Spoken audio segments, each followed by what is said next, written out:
Muito obrigado e bem-vindos ao nosso programa. Hoje nós vivemos em uma era onde o digital transformou profundamente as nossas vidas.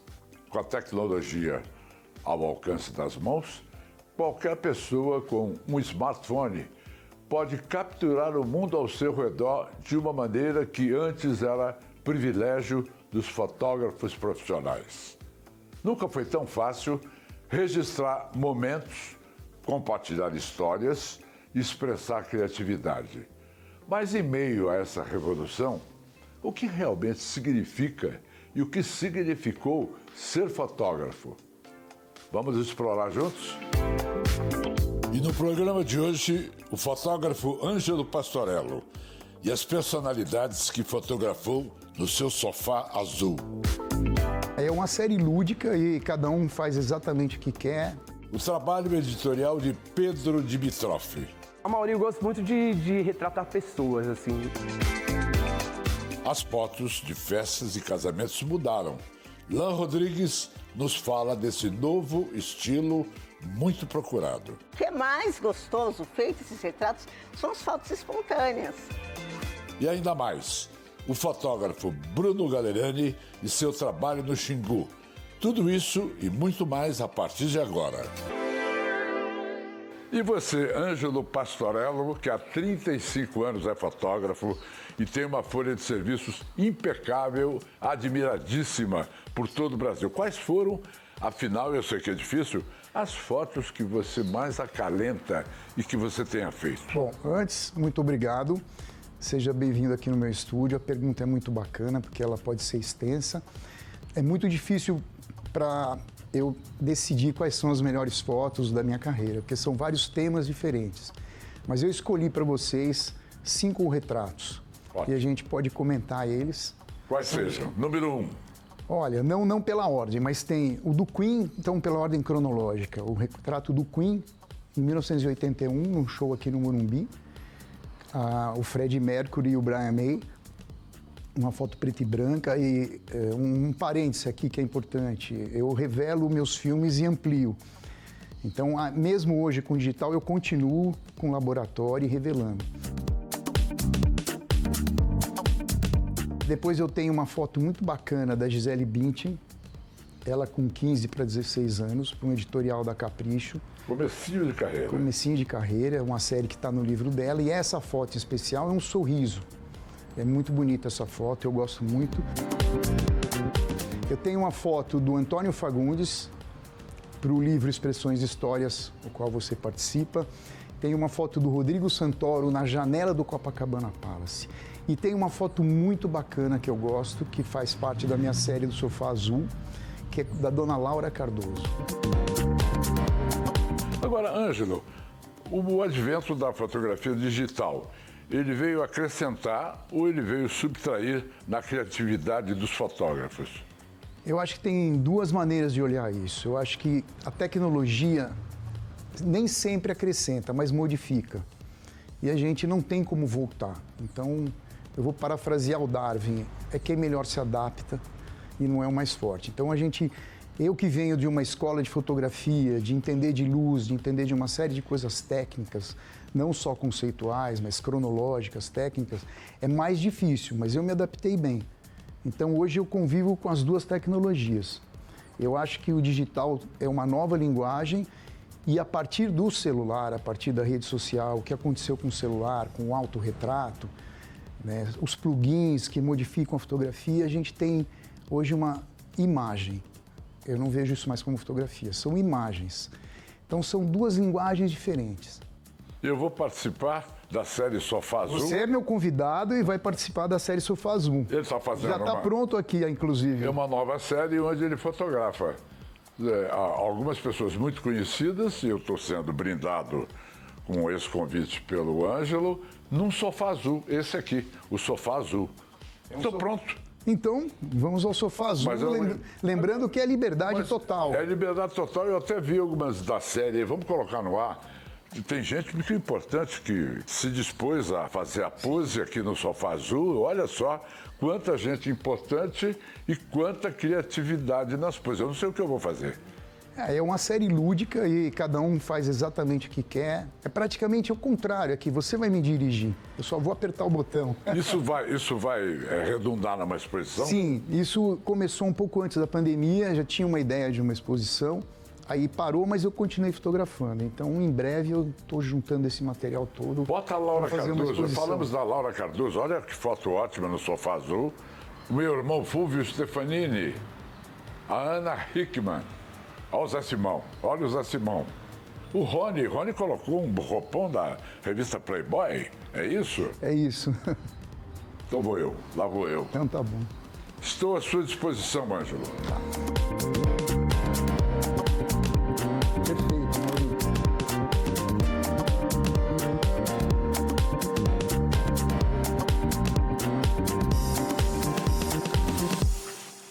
Nunca é demais relembrar que a arte fotográfica decolou do Brasil pelas mãos e pelo entusiasmo de Dom Pedro II.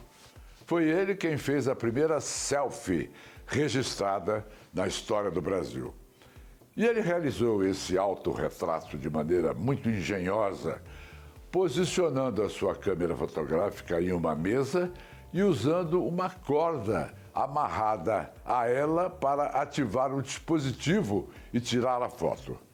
Pedro II compartilhou o segredo desse seu feito em uma carta explicando que a corda passava por dentro de suas roupas e que ele a puxava com a mão escondida sob o paletó. Quando foi banido do Brasil, Dom Pedro doou à Biblioteca Nacional a sua coleção com cerca de 25 mil fotos.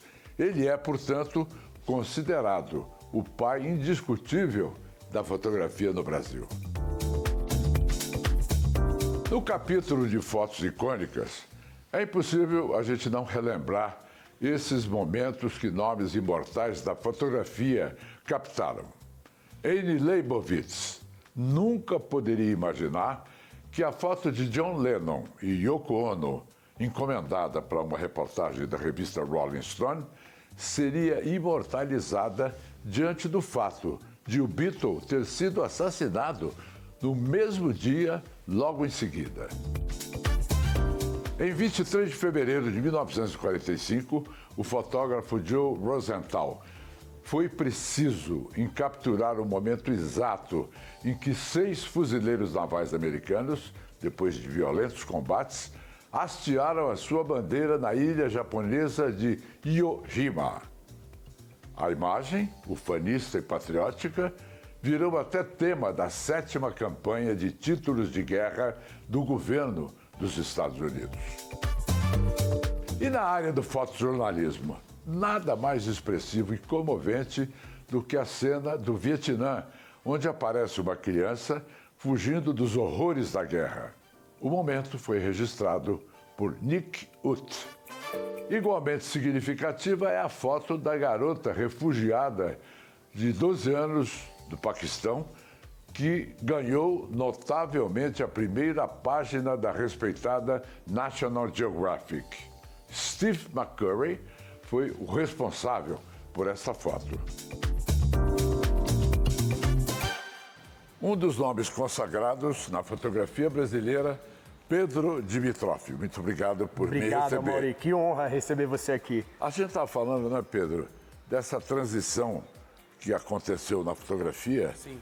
E que, de uma certa forma, inibiu um pouco a criatividade de vocês fotógrafos. Bastante.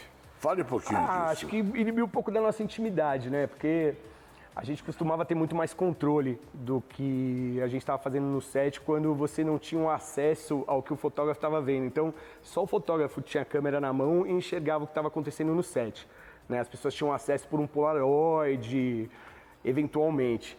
E hoje em dia a gente trabalha plugado nos cabos, né, nos computadores, e tudo que está acontecendo em real time já está passando no computador, já está todo mundo vendo, equipe, cliente, modelo, artista.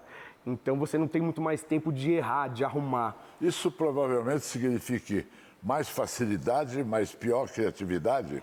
Eu acho que mais facilidade no sentido de o tempo estar otimizado, a gente gasta muito menos tempo, né, num estúdio hoje em dia, porque antigamente, né, no tempo que era analógico, 2005, 2004 para trás, assim, você tinha que mandar o filme revelar, fazer um teste de ponto, era 1h30 para o filme revelar, fazer um teste de ponto, chegava o teste, era mais 1h30, então viravam-se muitas noites no estúdio. Hoje a gente vira a noite fazendo backup, né, de computador. Mas, tirando essa otimização de tempo, eu acho que a pressão ficou muito grande. Agora, Pedro, você se especializou em fotografia editorial. Sim. E em fotografias comerciais, exato. para a publicidade. Sim, sim. Tem grandes diferenças. Tem, não é tão diferente, sabe, Maurício? Assim, as duas são meio que por encomenda. Embora a editorial você possa ter uma influência criativa muito maior, dentro da publicidade você tem um briefing, no editorial você também tem um briefing, né? Então acaba que elas são meio parecidas, assim. Você consegue imprimir um pouco das suas características, consegue deixar o trabalho um pouco mais com a sua cara, mas acho que os dois andam bem paralelos, assim. Você, por exemplo, é o fotógrafo do nosso colega Marcos Mion. Já ouvi dizer. Dá para mostrar algumas coisas aí do Mion? Sim, tem bastante coisa Fale um pouquinho dele, cara. do Mion, O Mion, que significa o teu trabalho nessa área editorial. Sim. Não, aí é já até mais de publicidade, né? O Mion é um cara fantástico, ele é incrível, um cara ocupado pra caramba, que tem uma agenda super apertada. E a gente começou a trabalhar juntos, a gente se encontrou e depois ali não nos largamos mais, assim. Então, a maioria, todos os trabalhos que ele faz, ele me leva para realizar esses trabalhos com ele. Agora, Pedro, uma viés do teu trabalho que eu acho muito importante e curiosa também, é a adaptação que você costuma fazer dos cartazes da Broadway. Sim, Estou dizendo da Broadway inglesa ou da Broadway americana. Quando a peça tem os direitos comprados e vai ser montada no Brasil, você é quem faz a adaptação dos cartazes, de todas as peças. Sim, já tive a felicidade de fazer muitos cartazes, assim. Não sei se já... Não fiz todos, mas fiz muitos. Fiz o Les Miserables, foi uma experiência incrível, o Wicked... Sunset Boulevard, putz, tantas, Amaury. E como é que é? Você faz uma adaptação para a cultura brasileira? Você tem essa liberdade ou você tem que obedecer literalmente o que vem? Na verdade, existe um guide, né? Já vem de fora da própria Broadway, das equipes internacionais, as equipes vêm junto com os atores, então todo o figurino, toda a construção, todos os layouts, é tudo baseado exatamente em cima do que é feito globalmente, assim. E Priscila também. Priscila também, acabou de sair de cartaz, uma peça incrível, foi super bacana fazer com o Gianecchini, com todo o elenco lá, foi maravilhoso, assim. Me fale de alguns trabalhos, ô Pedro Dimitrov, que você considera enriquecedores na tua carreira, que você acha que são os melhores. Amaury, eu gosto muito de retratar pessoas, assim. Então, assim, a primeira pessoa que me vem na cabeça quando eu penso nisso é o Hermeto Pascoal, que eu tive a honra de fotografar e foi uma experiência surreal, de bacana, ele é incrível. O João Carlos Martins, o maestro também, que foi muito, muito bacana. Isso são retratos? Retratos. Foram para editoriais, na verdade, foram para revistas. Para revistas. Exato. Já que a gente está aqui no set do seu bonito estúdio, bem equipado estúdio, Obrigado. eu quero um retrato meu. Agora a gente vai trocar de Para papel, guardar, então. para guardar, pode ser? Lógico, para eu guardar, né? Uma honra. Vamos lá. Vamos embora fazer esse retrato aí.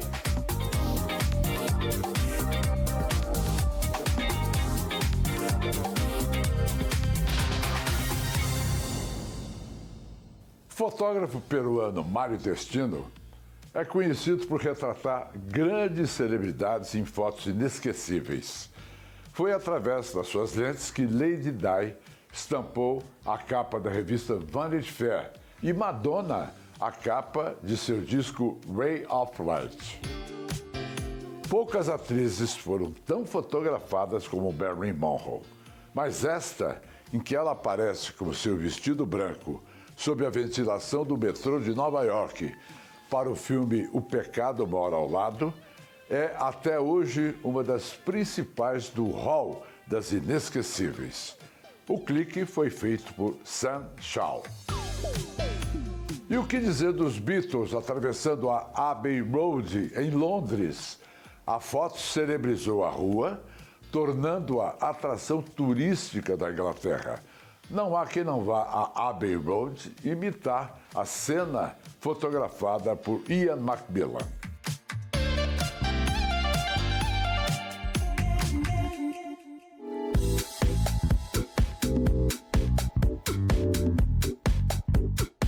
Lan Rodrigues, desculpe interromper o seu trabalho. Você está fotografando a Clarice, Sim. não é? Sim. É que você, sem divisão de opiniões, é apontada como uma fotógrafa responsável por um novo olhar nessas fotos de casamento, nas fotos de Festas, debutantes, né? de festas. Sim. E eu estou vendo que você é uma documentarista, porque eu estou vendo aqui a Clarice, que Ai, está que lindo. fotografando agora, de um álbum... Nossa, isso faz 14 anos. 14 para 15. Mas a idade que ela tem. É a idade que ela tem agora. Eu estou vendo a Clarice aqui, continua tão bonita quanto pequenininha, É, não é? linda. Isso aqui é papel. É, Eu isso te é papel pergunto, fotográfico. Mas você fotografa em digital. Sim, hoje em dia, né, já faz uns bons anos que tudo é digital. Daí a gente depois faz o álbum e amplia em papel fotográfico, legítimo. Isso não encarece muito o Muito. trabalho? Muito. Muito. Ficaria mais caro. Gente, eu trabalhei muitos anos com a fotografia analógica, né? Que é a fotografia com filme, né? E o laboratório escuro, uma delícia, né? Hoje em dia não dá mais, é impossível quase, porque sai muito caro, né? É um material, né? É luxo. Entendi. Hoje em dia. Então, esse luxo eu me dou como hobby. Então, eu tenho meu laboratório fotográfico, eu tenho minha câmera escura, eu adoro pegar meu filme, colocar na minha máquina e fotografar. Mas você é responsável, principalmente, Lan Rodrigues, não é só por esse novo olhar, é um novo jeito de mostrar as coisas, uma tendência nova, não é? O que mudou do casamento de ontem para hoje que você faz ficar tão bom e tão diferente no resultado?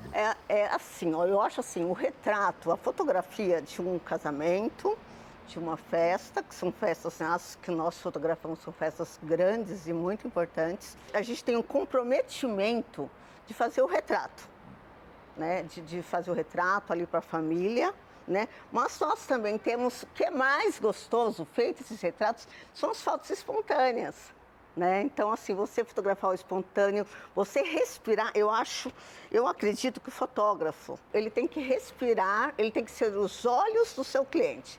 Então, ele tem que estar junto, ele tem que fotografar o natural, o solto, o espontâneo. Quando você fala de espontaneidade, de naturalidade, você está falando de foto flagrante. Foto flagrante. Pode ser? Sim, por mais que a gente tenha permissão, né? Do fotografado, ele sabe que eu fui contratada para isso, mas é uma linguagem um pouco voyeur mesmo, eles gostam. Agora, ao longo desse tempo todo, você se lembraria de 2 trabalhos, ou 2 fotos, ou 3 fotos, alguns momentos assim que você considera os mais importantes para você na tua carreira?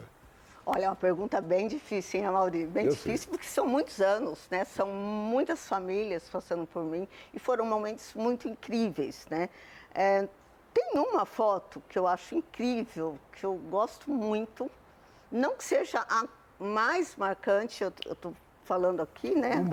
Uma das, que é o casamento que eu fiz da Camila e do Hudson, que Camila é atriz, Hudson é diretor de cinema. Um ensaio incrível, totalmente na contramão de um ensaio normal fotográfico.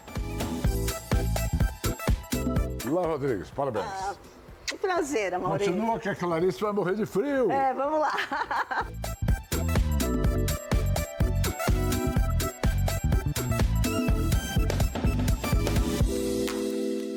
Voltamos já com o nosso programa Fotógrafos. E no próximo bloco, o fotógrafo francês Jérôme Brulé fala da famosa foto de Gabriel Medina nas Olimpíadas.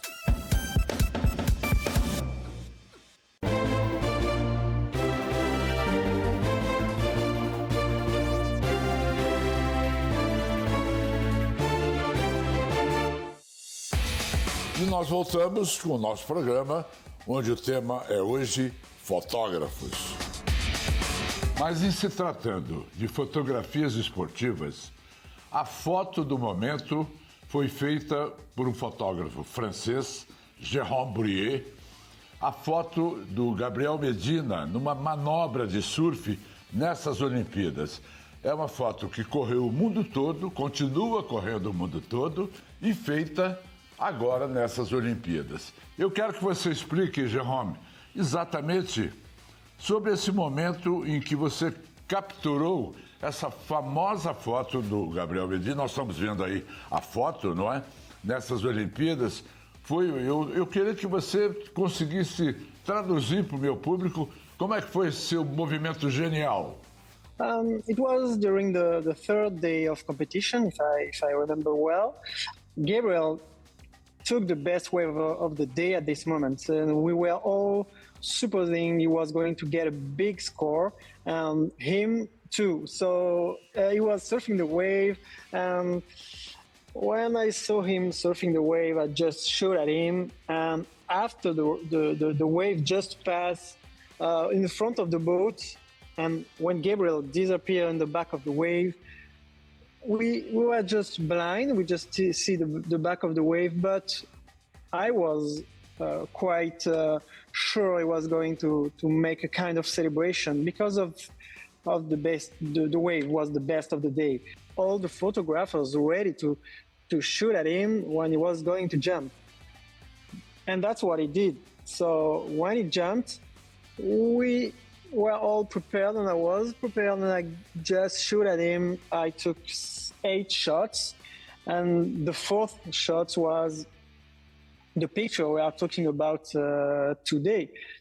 So I was not the only one trying to get a shot, but I had probably the best timing. Você conversou com o Gabriel Medina depois que a foto foi divulgada? Maybe one day after the picture, he just sent me a quick text message and congratulations for the picture, and I just answered him, thank you, but congratulations for the ride answer. And after that, I was invited in Paris by one of his sponsors, which is we had the opportunity to talk a little bit more. And then we talked about the picture. We talked about the fact that this picture was incredibly viral, much more than anyone can imagine. We also talk about the people who made tattoos on the arm about the picture and all the crazy stuff we have seen on the web about memes and about everything. So we laughed about that. It was a good moment, and yeah, we were quite amazed about the virality of this picture. Você já fotografou no Brasil? Última pergunta. I've been in Brazil, not to photograph, just on a holiday. I went to Jericoacoara something like 10 years ago, just for holiday, for windsurfing. So, but not for photography. But I took some shots and I made some quick video with my old action camera. And I love this place. Parabéns pelo seu trabalho, parabéns pela foto premiada do nosso Gabriel Medina e parabéns pela sua altíssima sensibilidade no manejo da sua máquina fotográfica. Thank you. Obrigado, Jérôme. Merci beaucoup. Thank you very much. A diferença de outros fotógrafos, o Bruno Galeriani, que está comigo, ele só entende fotografia com um componente, a aventura. Não é isso, Bruno? Sim, gosto bastante. Parece que faz parte do DNA. Você já viajou muito fotografando? Tive a oportunidade de conhecer todos os continentes e alguns países e gosto bastante de me conectar com a natureza. Sempre fotografando? Sempre fotografando, sempre atrás da câmera. E produzindo trabalhos com repercussão internacional.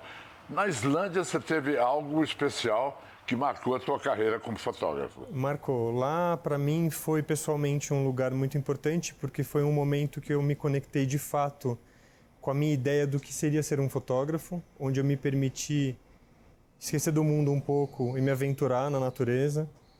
Uma coisa interessante, na época que eu fui, eram 24 horas de luz, de sol, então não tinha noite, e eu me perdi um pouco com essa diferença, esse fuso. E eu saí com comida e caminhei o dia inteiro pela natureza, pelo gelo, para fazer o trabalho. E quando eu me dei conta eram 4 da manhã, já tinha acabado água e comida há muito tempo e eu estava a mais de 8 quilômetros de distância da minha estação e eu sofri um pouco, até precisei de ajuda de resgate. Eu tinha um equipamento que monitorava de 30 em 30 minutos, soltava um sinal de onde eu estava e pessoas foram atrás de mim e me ajudaram com a alimentação. Então, quando eu entro na natureza, às vezes eu esqueço um pouco da realidade e fico mais focado no trabalho. Mas pelo que nós estamos vendo aí de fotos da Islândia, o resultado foi excepcional. Esse que foi o prazer e o momento que eu voltei e falei, era isso mesmo, tudo que eu idealizei é verdade.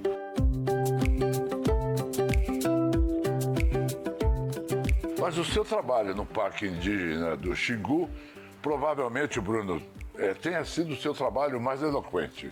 Sem dúvida. Pela extensão do trabalho, o tempo que levou para ser produzido, né? 2 anos intensos, pelo menos 1 mês em cada ano vivendo na natureza, completamente desconectado da área urbana. Então foi o momento que eu pude me inserir mais no trabalho, refletir mais e trazer talvez o lado mais poético e profundo do meu trabalho mesmo. Agora, o objetivo do trabalho era mostrar o modus vivendi dos indígenas naquela reserva. Sim, especialmente da cultura Camaiurá, da aldeia Morená, que se tornaram amigos e permitiram a minha entrada. E eles falavam de que muitos brasileiros fotógrafos, como Sebastião Salgado, já tiveram a oportunidade de retratar aldeias, mas eles nunca tinham permitido ninguém entrar lá para retratar, porque eles acreditavam que a imagem deles precisava ser respeitada. E em diálogos e um tempo com eles, permitiu... Ganhando a confiança. Exatamente, dos 2 lados. Eu também aprendi a confiar neles e vice-versa, e me permiti entrar em um universo que eles me colocaram muito interessante. Fale um pouquinho de detalhes desse universo que a gente está mostrando fotos desse seu magnífico trabalho. Obrigado. O Quarupi, um grande evento religioso também da parte deles e espiritual, não é qualquer um que é convidado e é possível de presenciar aquele grande evento. Eles me permitiram, então eu tive a oportunidade de conhecer toda a família deles, todo aquele encontro muito importante, ou então andar pela natureza 3 dias, fazer acampamento selvagem, andar mais 3 dias e conhecer o interior daquela mata, fazer caça dentro daquela mata e conhecer costumes deles. Então, foi uma experiência muito rica, muito única.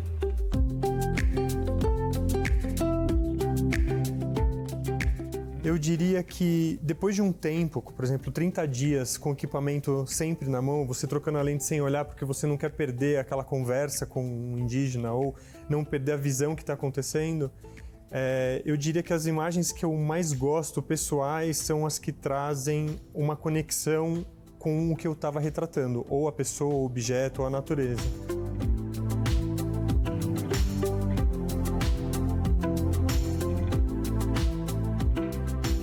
E os seus fotografados viram o seu trabalho depois de pronto? Viram. A segunda expedição que eu fiz, eu levei todas as fotos que eu fiz da primeira vez e distribuí para todos eles. Então, cada participante daquela comunidade que foi retratado por mim tem uma foto.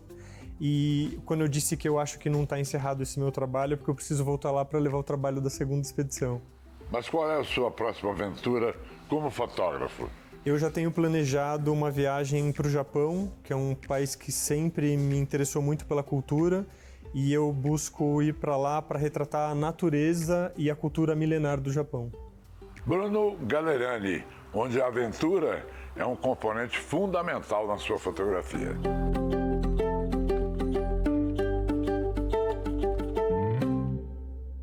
Agora, seria muito injusto não citar grandes nomes da fotografia, como J.R. Duran, como Vânia Toledo, Bob Wolferson, Jean Manzon, Sebastião Salgado, Araquém Alcântara, cujos trabalhos marcaram a história da fotografia do Brasil. Esses, e perdão, muitos que possam eventualmente estar de fora.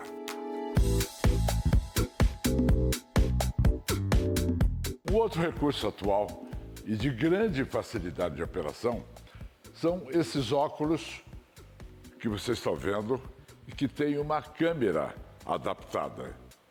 É possível, por exemplo, eu frequentar qualquer ambiente gravando, como se fosse para televisão, ou fazendo fotos sem que as pessoas percebam.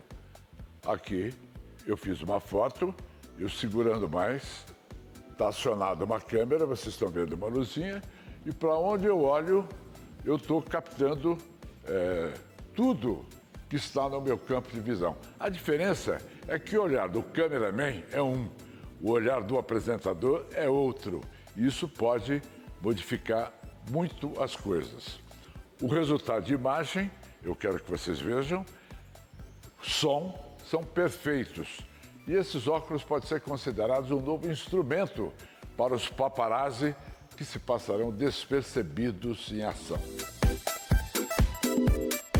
Outro aspecto a ressaltar e que as pessoas escravas de postagens do Instagram fizeram aparecer são os chamados ambientes instagramáveis, como esse que vocês estão vendo, em que eu levei a modelo Bárbara Fialho para um teste. São cenários lúdicos, usando os mais variados temas, para que a pessoa possa aparecer bem na foto. E no encerramento deste nosso tema, fotógrafos, duas exposições importantes que eu recomendo que vocês devem visitar aqui em São Paulo. Estão em cartaz em São Paulo. A primeira delas, de Bob Wolferson, na Galeria Mário Cohen, chamada Instante Construído.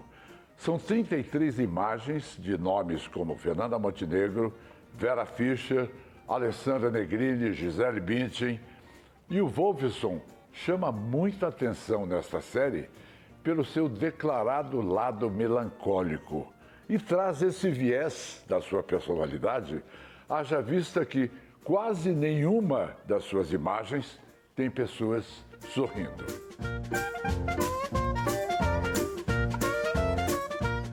A outra exposição está no Instituto Moreira Salles, de Stefânia Bril, batizada de Desobediência pelo Afeto. A Stefânia morreu em 1992, deixando um acervo precioso de 15 mil imagens. Ela fotografou cidades e pessoas anônimas e o seu excepcional trabalho nunca havia sido exposto.